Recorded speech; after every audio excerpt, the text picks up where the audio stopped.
Assalamualaikum warahmatullahi wabarakatuh. Allahumma salli ala Sayyidina Muhammad wa ala ali Sayyidina Muhammad. Konten kali ini kita seperti biasa akan menjawab pertanyaan daripada saudara kita. Jadi saudara kita ini bertanya tentang makna hakiki Quran surat Ar-Rahman ayat 33. Beliau langsung pada intinya apa yang dimaksud dengan illa bisultan. Tidaklah engkau wahai jin dan manusia mencapai penjuru langit dan bumi itu, menembus penjuru langit-langit itu illa bisultan, kecuali dengan sultan.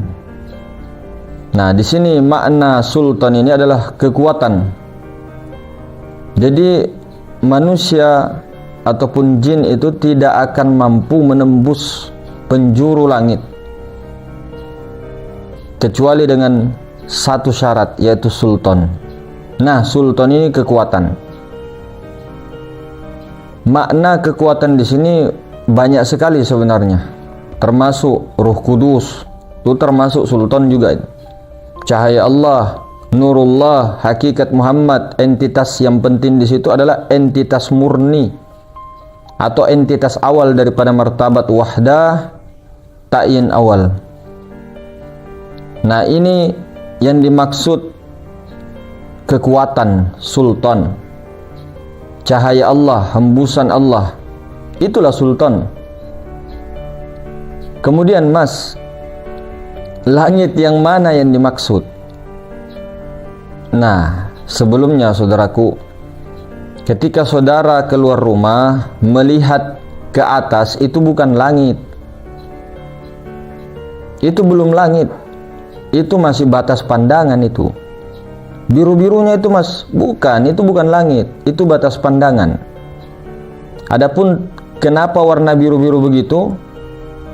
Itu karena adanya pancaran daripada Jabal Qaf di dimensi yang tidak bisa dikatakan di dunia, meliputi dunia. Nah, oke.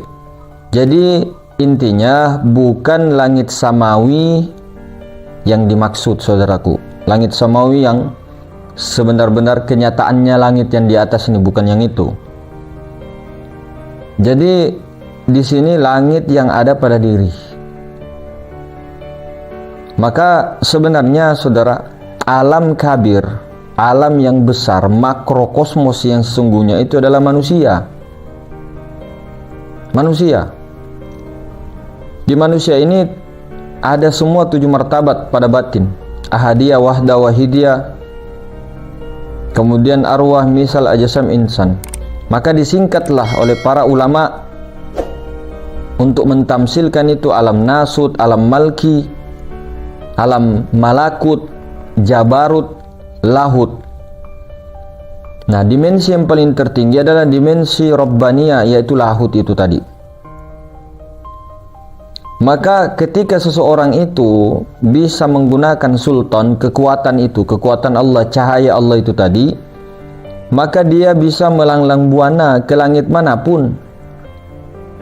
Mau ke langit malki bisa, mau ke langit malakut bisa, itu langit semua itu, masuk ke batin.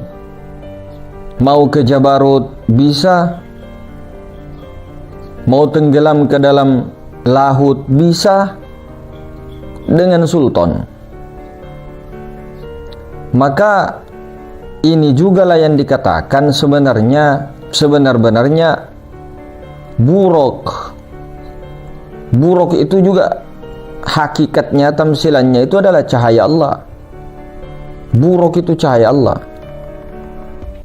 Maka ketika ada orang bertanya, di mana buruknya Rasulullah itu? Parkir di mana? Hakikatnya kalau kita tarik ke diri, buruk itu sebenarnya ya cahaya Allah itu. Itulah sir. Banyak sekali namanya. Akal awal, akal Muhammad, akal Muhammadiyah, Nurullah, hakikatul Muhammadiyah. Apalagi Ruhul Muqaddasur Rasulullah, Sir Ahmad Rasulullah, banyak sekali namanya. Itu semua, itu buruk, itu sultan. Itu juga yang dilihat oleh Nabi Musa alaihissalam. Secara syariatnya ada, beliau api lihat di lembah Muqaddas itu, di lembah Muqaddas itu. Namun hakikatnya api di situ kalau kita tarik ke diri, itulah cahaya Allah itu. Musyahadah kepada itu, baru api itu mengatakan innani anallah la ilaha illa ana fa'budni wa aqimis sholata li dzikri. Jadi sebelum sholat perlu dulu musyahadah, musyahadah melalui api tadi,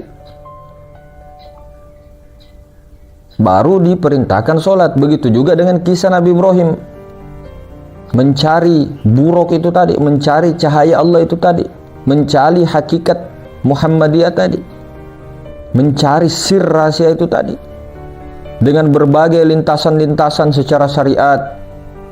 Secara syariatnya memang Nabi Ibrahim melihat daripada bintang-bintang, tenggelam lagi bintang, bulan, tenggelam lagi matahari. Namun hakikat kepada diri itu juga ada maknawiyahnya. Maka lintasan-lintasan itu Nabi Ibrahim setelah menghancurkan patung, masuk ke dalam hatinya, ke hatinya daripada itu bintang-bintang, masuk lagi kepada nyawanya, yaitu bulan, masuk lagi kepada sirnya matahari. Nah, dengan matahari itu, dengan sir itulah yang mengantarkan, menghadapkan Nabi Ibrahim untuk musyahadah kepada Allah Ta'ala. Barulah disuruh mengerjakan sholat. Ada juga sholatnya Nabi Ibrahim, sholatnya Nabi Musa ada juga, tata caranya, syariatnya ada. Namun sholatnya yang daim itu tidak pernah terlepas. Sama dengan Nabi kita Muhammad sallallahu alaihi wasallam. Maka seperti itulah yang dikatakan illa bisultan. Kalau dengan cahaya Allah itulah mampu. Kalau tidak dengan itu, maka dikatakan engkau itu akan dilempar atau dipanah oleh para malaikat, dipanah, dijatuhkan, tidak akan bisa melintasi penjuru langit itu. Satu-satunya cara illa, kecuali bisultan, dengan kekuatan Allah, dengan cahaya Allah. Nah, itulah yang sebenarnya. Nah, jadi yang panjenengan tanya luar biasa. Jadi bisa menjadi pelajaran juga, hakikat lagi ke diri. Namun secara syariatnya tentunya ada yang kita sebutkan tadi, termasuk Nabi Musa memang di lembah Muqaddas itu, termasuk Nabi Ibrahim menghancurkan patung, memang menghancurkan patung secara syariatnya, namun hakikatnya, maknawiyahnya itu ada. Itulah yang dipelajari. Jangan hanya di syariatnya saja, apa pelajaran yang kita tarik kepada diri, begitu. Bukan mau diikuti syariatnya begitu saja, tapi hakikatnya juga ada. Di mana-mana ada syariat, ada hakikat, ada isi, ada kulit. Begitu juga dengan manusia.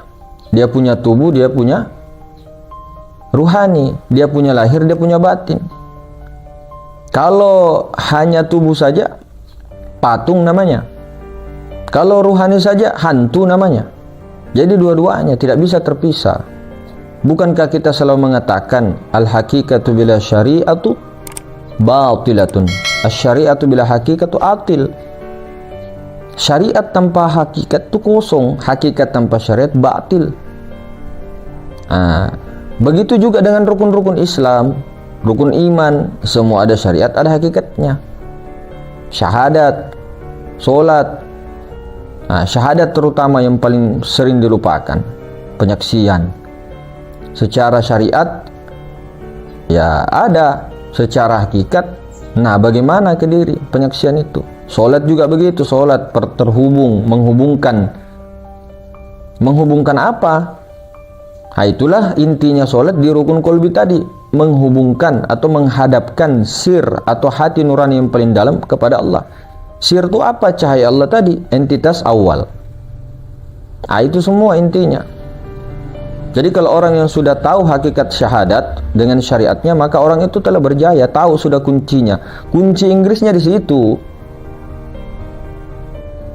Pondasi awalnya di situ. Maka dikatakan oleh guru-guru kita, ulama kita, syahadat itu, dua kalimat syahadat itu adalah senjata yang paling mematikan daripada mematikannya apapun juga senjata di alam semesta. Dua kalimat syahadat itu yang paling luar biasa. Nah, hanya jiwa-jiwa yang telah melebur, jiwa-jiwa yang suci itu dia telah connect, dia telah terhubung kepada cahaya Allah tadi. Jiwa-jiwanya telah terhubung. Nah, dengan itulah mereka mendirikan sholat, berzikir, berselawat, berkhulwat, dan lain-lain sebagainya, tanpa meninggalkan ritual lahiriahnya dua-duanya. Siapa yang menghimpunkan keduanya, itulah yang kamil, bukan menghilangkan salah satunya. Nah, jadi seperti itu hadirin semulakan. Itulah tadi pertanyaan dan tambahan-tambahan sedikit daripada konten kali ini. Ya, mungkin begitu hadirin semulakan. Assalamualaikum warahmatullahi wabarakatuh.